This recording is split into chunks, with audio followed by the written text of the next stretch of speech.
Bom, nosso curso de especialização na carta aos Romanos, tá bem? Ainda utilizando esta obra aqui, Cristo na Teologia de Paulo, falando sobre Jesus, o Filho de Deus. O cabeçalho solene da Epístola aos Romanos, veja só como nós estamos estudando a carta aos Romanos e o autor está junto com a gente.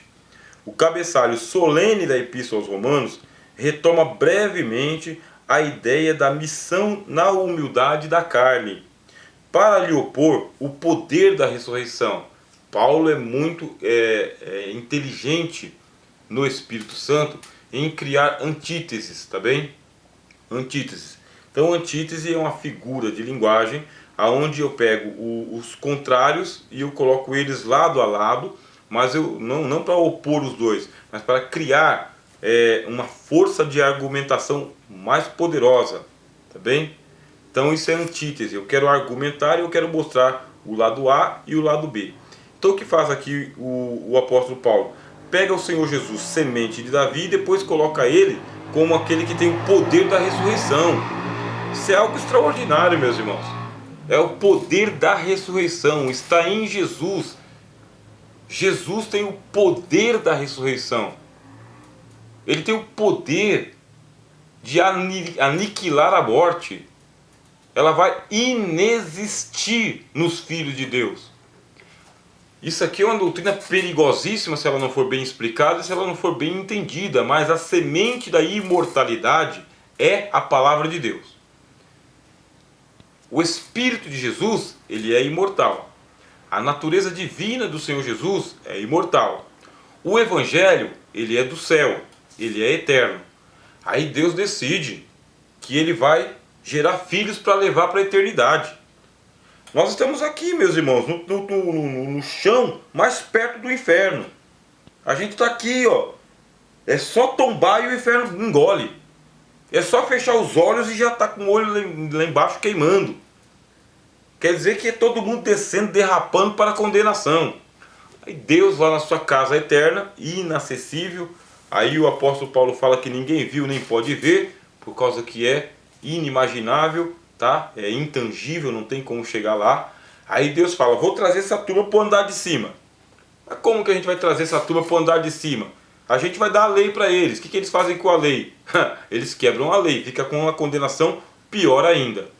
Vamos ter que fazer de outra maneira. Que de maneira? Vamos ter que colocar a nossa natureza nessa turma toda. Mas dá para colocar a natureza do lado de fora, dando ordens? Não. Dando regras? Não. Dando bom exemplo? Também não. Como que vai fazer? Nós vamos ter que fazer tudo de novo. Para fazer tudo de novo, a gente tem que acabar com aquilo que estava lá no Velho Testamento. Tem que acabar com aquele homem segundo Adão, porque o homem segundo Adão é carne e sangue. Ah, mas vamos dar uma oportunidade. O que a gente faz? Começa de novo com Noé. Deu certo? Não, não deu certo, meus irmãos.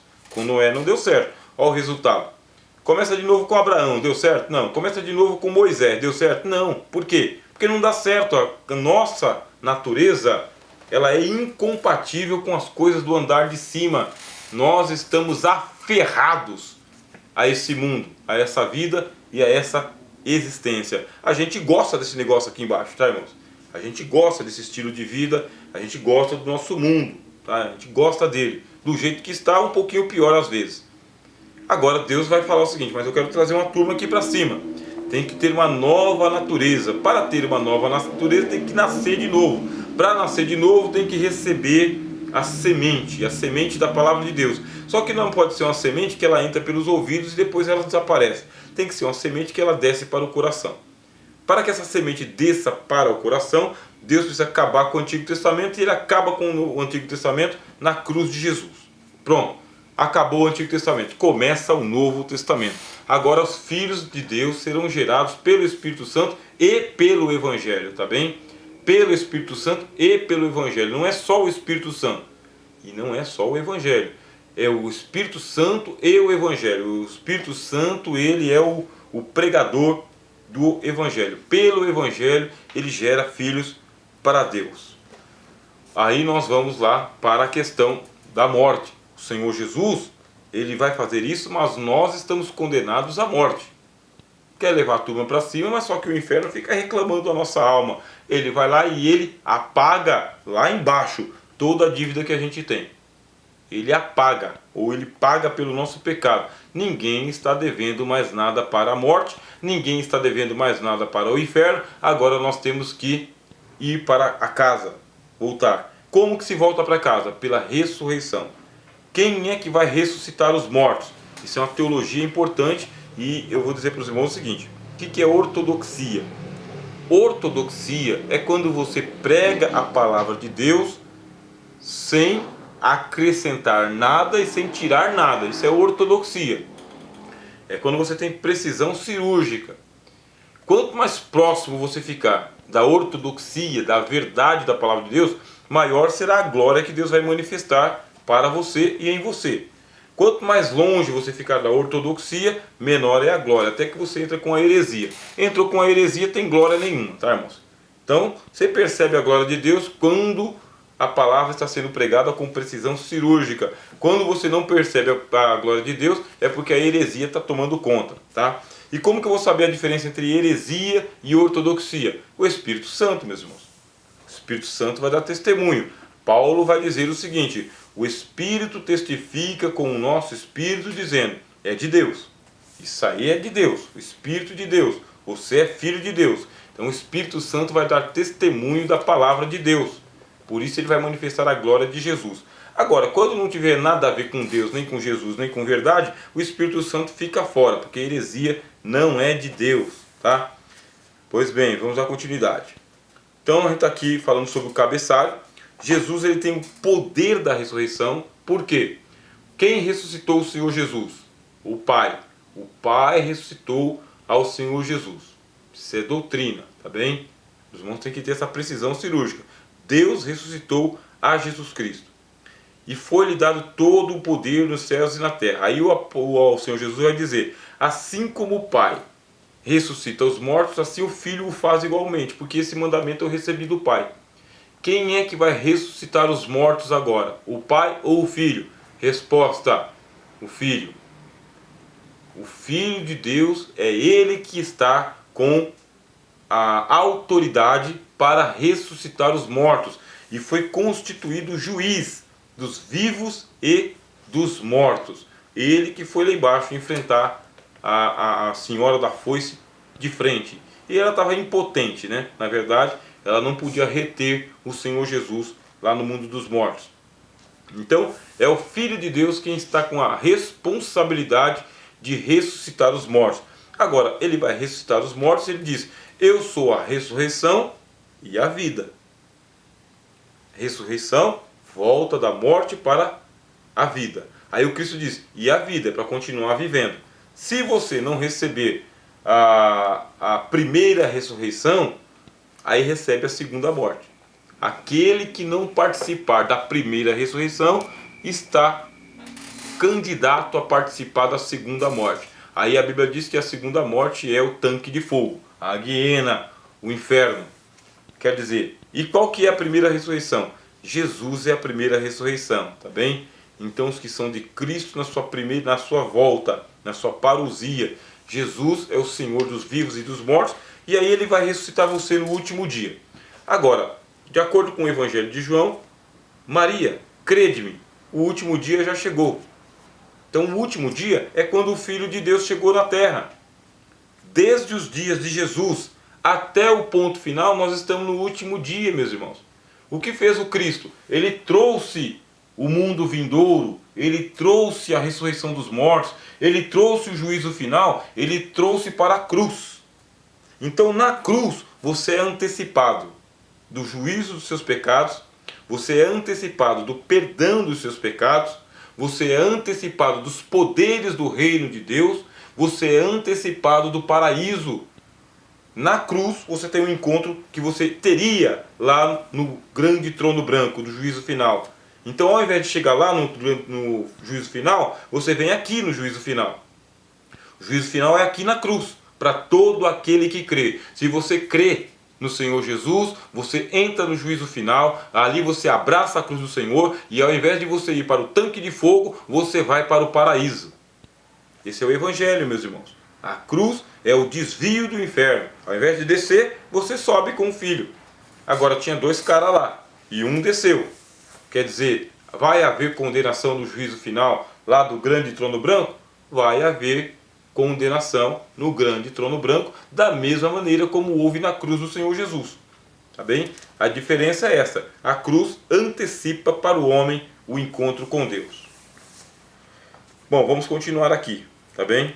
Então a ressurreição prepara a parousia, meus irmãos. E na verdade, já pertence por antecipação à missão gloriosa, pois Cristo ressuscitado, glorioso, já manifesta o seu poder espiritual no mundo. Isso é extraordinário, meus irmãos. A cruz do Senhor Jesus fez um corte na história.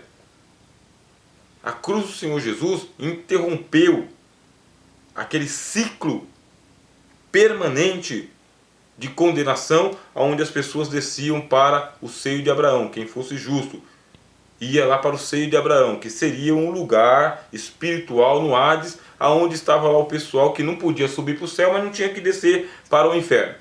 Então ficava ali num estado intermediário, mais ou menos esperando a chegada do Salvador, tá bem? Aí o livro de Lucas vai chamar de seio de Abraão. Se o seio de Abraão, meus irmãos, fosse lenda judaica, Cristo não teria utilizado ele como referência para falar desse mundo espiritual. Então não é lenda, não é mito, e também, meus irmãos, ali com a citação de nomes Abraão e Lázaro, deixa de ser parábola, tá bem?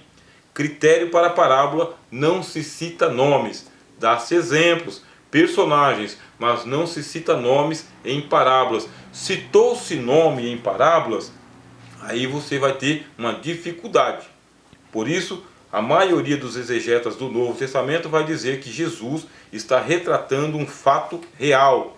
Realmente deve ter existido um tal rico e um cara realmente chamado Lázaro, assim como o Abraão também. Realidade para o Hades, realidade para o seio de Abraão, que era esse mundo intermediário. A pessoa não subia, mas também não descia, ficava aguardando a salvação. Outros exegetas vão dizer que no dia da morte do Senhor Jesus, além de ele ter ido lá pregar o evangelho aos espíritos em prisão, ele também saqueou o seio de Abraão. Tirou a turma de lá e levou para o andar de cima, que o autor aos Hebreus chama de Jerusalém Celestial, tá bem? Mas ainda não é o paraíso lá do Apocalipse, porque o paraíso do Apocalipse só é inaugurado depois do grande trono branco. Paraíso do Apocalipse só é inaugurado depois que todo mundo é julgado, condenado ou absolvido. Aí inaugura-se o paraíso. Diz o apóstolo Paulo que o paraíso fica no terceiro céu. Portanto, por inferência, meus irmãos, nós temos o primeiro, o segundo e o terceiro céu. O terceiro céu é o paraíso, não foi inaugurado ainda. O primeiro céu está tomado aí por anjos e demônios, fazendo batalhas aí até o dia da volta do Senhor Jesus. Para onde que vai a turma que está morrendo salvo? Vai para o segundo céu. Segundo céu, que é chamado de Jerusalém Celestial. Isso aí eu explico um pouquinho lá na playlist Cosmologia Bíblica, tá bem? Se você visitar lá a playlist Cosmologia Bíblica, você pode encontrar o primeiro, o segundo e o terceiro céu, a terra e o Hades e o inferno, que ali a gente vai falando da cosmologia bíblica. O fato é o seguinte: aquilo que tinha que acontecer só lá, meus irmãos, só lá depois do juízo final, depois do grande trono branco, depois de se encerrarem os livros, aí é que as pessoas, que o cego veria. Presta bem atenção, que nós estamos no Evangelho. Quando é que um cego vai conseguir voltar a ver? Nunca. Nunca.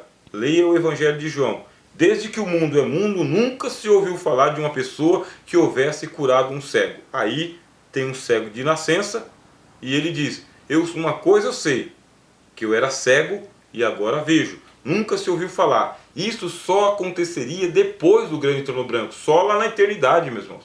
É só lá que cego vê. É só lá que paralítico não é paralítico, ele é curado.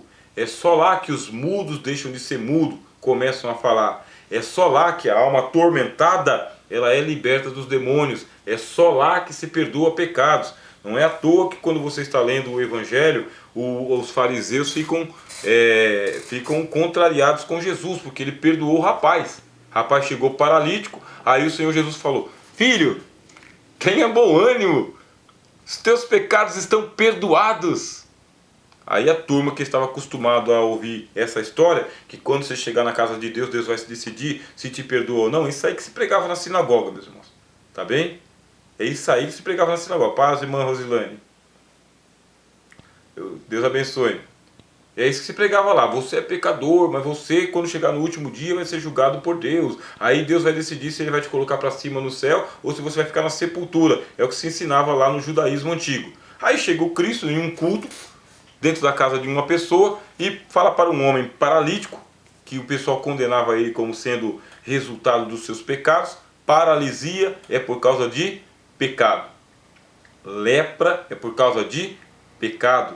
A mulher com fluxo de sangue é por causa de pecado. Cegueira é por causa de pecado. Qual que é a teologia que essa turma extraiu do Antigo Testamento? Não sei que leitura que eles faziam lá. Eles fizeram a leitura de que Deus, para poder mitigar o pecado, colocava doença nas pessoas. Toma cuidado, meus irmãos, isso é uma teologia falha e não pertence ao Novo Testamento. Em nenhuma página do Novo Testamento Deus coloca doença nas pessoas. Em nenhuma página. Ah, mas aí eu estou vendo as pragas do Apocalipse. Então, pragas do Apocalipse precisam ser interpretadas dentro do contexto. Sobre quem que é colocado as pragas? Sobre o crente? O crente não recebe praga, meus irmãos. Não tem praga. Jesus nunca colocou doença em seu ninguém. Nem autorizou a colocar doença em seu ninguém. Pelo contrário, o Evangelho disse: em meu nome vocês imporão as mãos sobre os enfermos. Para quê? Para que eles sejam curados, meus irmãos. Quando ele enviou a turma lá, os 12, enviou os 70, ele disse: quando você entrar numa cidade, se tiver doente lá, vocês vão curar esses doentes. Não é para colocar doença nos outros, amaldiçoar os outros, meus irmãos, com praga, com lepra, com cegueira, muito menos com condenação. Isso não é evangelho, isso não é Novo Testamento, meus irmãos. Novo Testamento é: ide por todo mundo, pregai o evangelho a toda criatura. Quem crer e for batizado será salvo. E estes sinais seguirão aos que crerem. Em meu nome falarão novas línguas, imporão as mãos sobre os enfermos e eles serão sarados. Expulsarão os demônios, meus irmãos. E outra coisa, se houver cometido pecados, diz o apóstolo Tiago, serão perdoados. Isso é Novo Testamento, é só ler a palavra de Deus do jeito que ela está. Aí a gente não precisa trazer interpretação errônea do Antigo Testamento para o Novo Testamento. Por isso a gente tem que tomar cuidado. O que faz o Cristo, meus irmãos?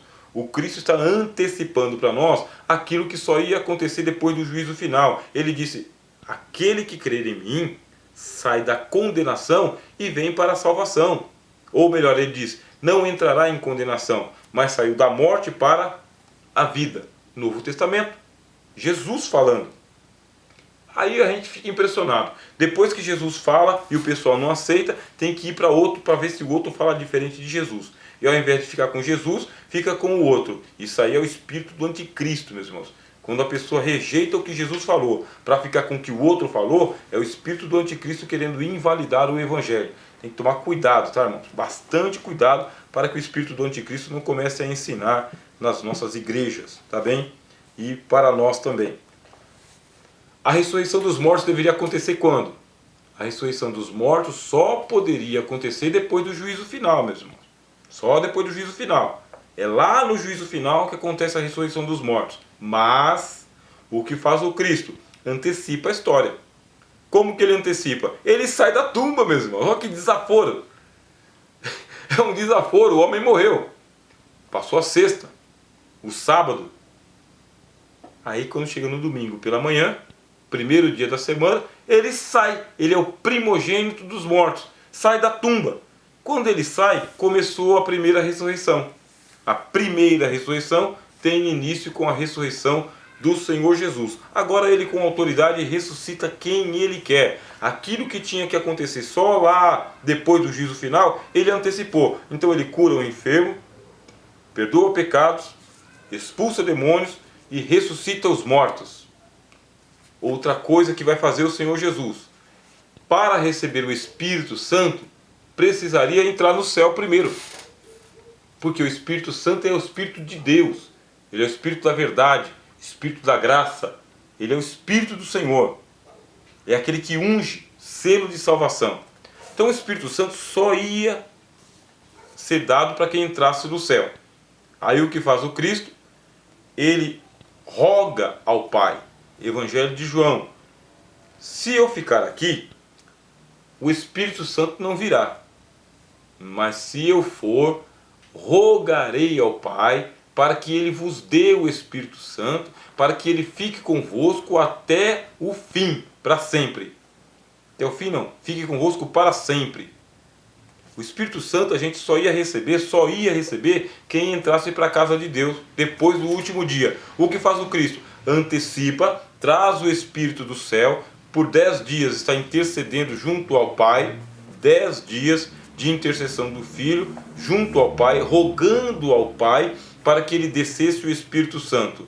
Depois de 10 dias, Pentecoste. Depois de 10 dias, cumprimento da profecia de Joel e os demais profetas. Depois de 10 dias, aqui está o Espírito Santo conosco para sempre. Uma vez que ele entra, é para ficar. Não é elevador, tá, irmãos? Vem e volta, vem e volta. Não é elevador, meu irmão. É o Espírito da graça derramado em nossos corações para selo da nossa salvação. Uma pausa também para que os irmãos façam aí as suas considerações. Agora é 10h15 da noite.